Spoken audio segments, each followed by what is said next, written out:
Hey, how's it going? This is Ed, and I got my knives here that I buy myself to give you my opinion of. And I got a special one here for you today. This is the North Mountain Blade Store new Chop 2 with their 45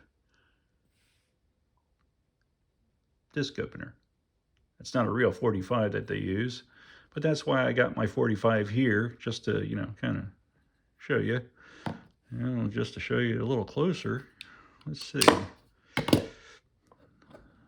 The size comparison of a real 45 and the CNC milled disc opening that they use there. So quite a difference. You don't have to worry about this is not live or have a percussion cap in there or nothing like that. But this is a really, really nice looking knife. And again, this is the Chop 2, so it has that on there.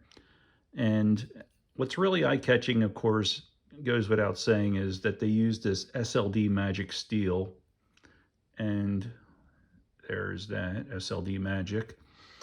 And this is a really nice traditional Japanese Tanto blade that's on it. Got a really nice G10 handle on this one. And you've got a really nice button lock to it that is reinforced. You can see the milling liners in there and so forth. And right here is their pocket clip. It is not a deep pocket clip, but you know what? You don't always need a deep pocket clip. And you know what? I actually went and bought a Sabibi pocket clip because I kind of eyeballed it being the same size as that. And you can get away with that if you really need a deep pocket clip. You can get them for about $5 off Amazon, a deep pocket clip. I put one on there. Honestly, I put this back on there and I just like it. It makes it a little easier to get out of the pocket than a deep pocket clip. And this is really nice. It's there's a whole different variety of these that you can get. I mean, aside from the chops that you can get in thumb opening or flipper only or crossbar lock version or liner locks, this one here, it was a deal. And it was on Amazon when I got it last week. It was only $85. Now, right now they're going for $90, but still that's cheaper than you will find this knife in most places. From being on their site or other popular knife companies that you can get it for, it usually goes for about $100 or $120 for the standard black handled version. But again, there are a variety of different ones that you can choose from for this. And man, the prices go up from 90 to, well, let's just say end up. There's even a carbon fiber one that's really nice looking for $220. But on North Mountain Blade Store's site, I even seen they had a 5-layer, which has copper in it. This is really nice. And even it wasn't too out of the way in the price range. But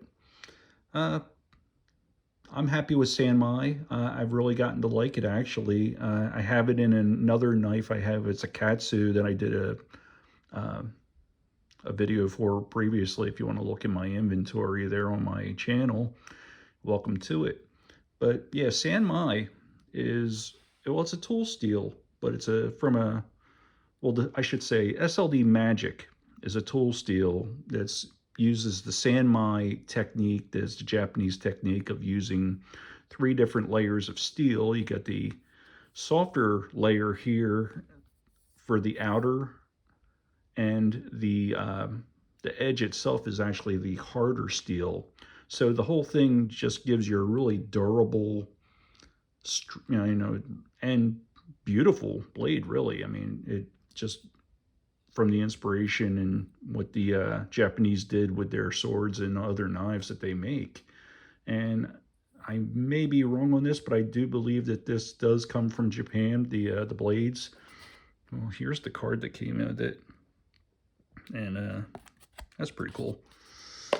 But yeah, they got I've been really enjoying it. I've been really enjoying using this. And I'm not really one that likes disc openers. I'm more of a, just give me the thumb studs that are nice in the right place, and or a nice flipper tab, and I'm happy. But honestly, this kind of works because it's positioned perfectly. And it flies right out because you got the ceramic ball bearing actions, but also you can get away with doing a reverse flicker very easily when you're using this disc for opening it. But I've really, I mean, you've got really nice jimping there on the flipper tab, and it's right there at the pivot point, and you can do a push button method or what, but it's flying out. And man, that is a beautiful steel, I gotta say. Yeah, so yeah, I've been really enjoying this one since I got it last week.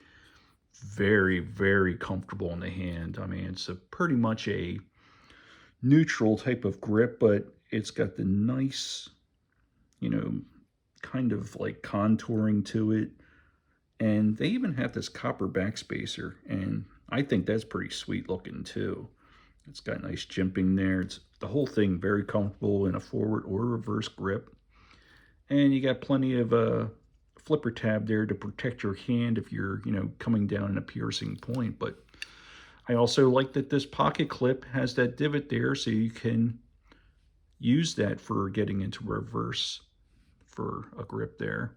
I will not use the term gas station knife fighting. I'm sorry, I won't do it.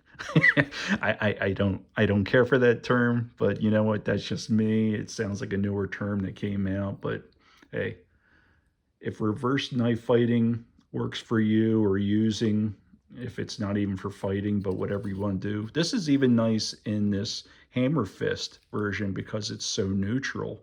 Your hand just perfectly conforms to it, and it's just really nice the way that can go there. But yeah, really beautiful.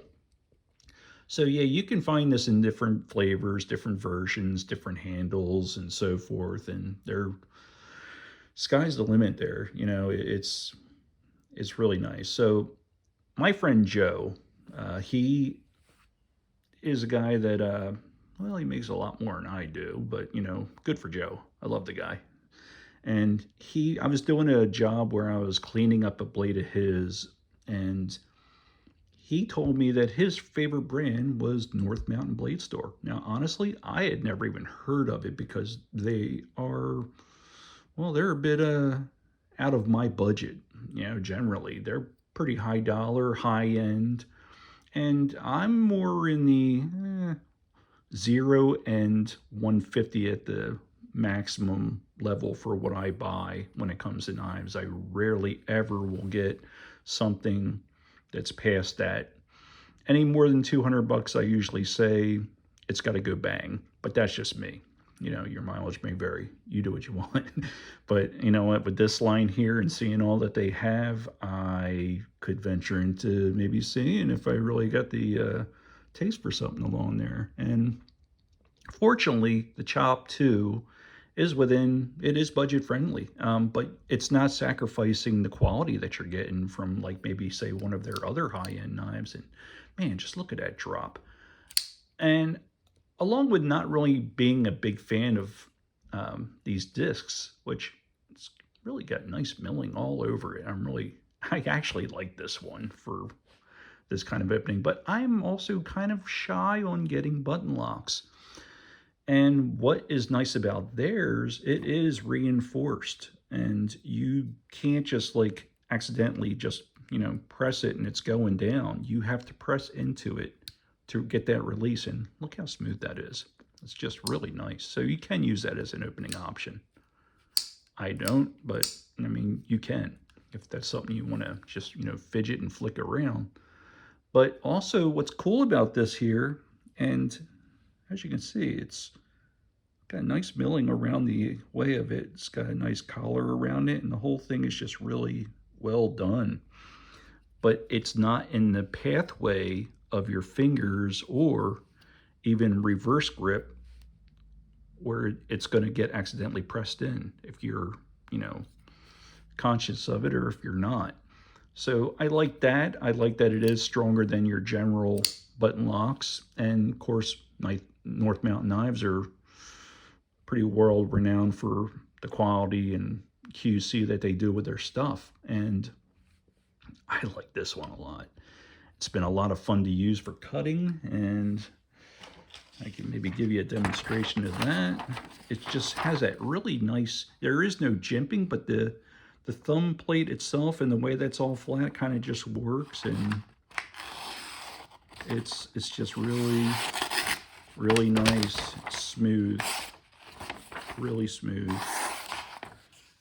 very slicey, and again, it's beautiful. So if you want something that's like a Japanese sword or something, or a knife, has that kind of, I'm not going to say this is a hamon or nothing like that, which you would have on a katana, because that's a whole different method of where they would use the clay on there to bake it onto the forging or the tempering. But this type of process, it is pretty nice. And I'm sure if you keep it clean, you don't have to worry too much about the rust situation with it. But yeah, this is a beauty. I do like that traditional Tanto point to it. And it's been a nice user. So we're looking at the specs. I would say it's a good sized knife too, for an everyday carry. It's overall, you're looking at 8 inches. It's got a 3.5-inch blade, which is the cherry on the top for me. 8 inches and 3.5 for that combo that's what I love in a knife. And 4.5 inches closed, and it's only 4.3 ounces. So yeah, the whole thing pretty nice, neutral. It's pretty no frills until you flip that blade out, and you really, it's an eye catcher and definitely a talking point if that's something you want to hand to your buddy or whatever. And I'm digging it. So that's about it. I'm going to leave the link in description to where you can get this and what it is and what I just talked about. And let me know what you think. I think it's worthwhile if that's something that you want to get. And that's about it. So if you wouldn't mind, please liking this video. Feel free to comment. And if you would subscribe, that would be awesome. And I will see you guys on the next one. Take care.